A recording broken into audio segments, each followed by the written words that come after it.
ভুল ত্রুটি হলে অন্তর্বর্তী সরকারকেও ছাত্র সমাজ চাপে রাখবে বলে জানিয়েছেন বৈষম্য বিরোধী ছাত্র আন্দোলনের অন্যতম সমন্বয়ক সার্জিস আলম।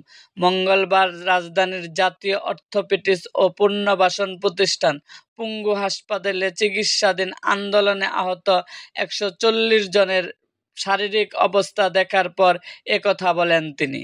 তিনি বলেন, যখন অন্য কোনো দল ক্ষমতায় ছিল তখন আমরা তাদের চাপের মধ্যে রেখেছিলাম। একইভাবে অন্তর্বর্তীকালীন সরকারকেও চাপের মধ্যে রাখব। তাদের যে কাজগুলো করা উচিত সেগুলো না করলে আমরা চোখে আঙ্গুল দিয়ে দেখিয়ে দেব, সেটি বাস্তবায়নে চাপ প্রয়োগ করব।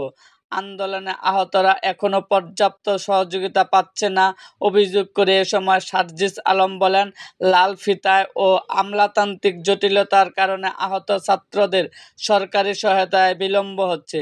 বিত্তবান ব্যক্তি ও প্রতিষ্ঠানকে আহতদের সহায়তায় এগিয়ে আসার আহ্বান জানাচ্ছি।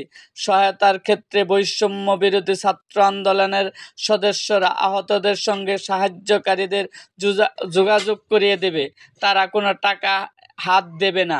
এরকম আরও ভিডিও পেতে এবং রাজনৈতিক অঙ্গনের নানা ঘটনা ও ইতিহাস জানতে আমাদের মুক্তাগাছার ইতিহাস মিডিয়া ইউটিউব চ্যানেলটিকে সাবস্ক্রাইব করুন এবং পাশে থাকা বেল আইকনটি বাজিয়ে দিন।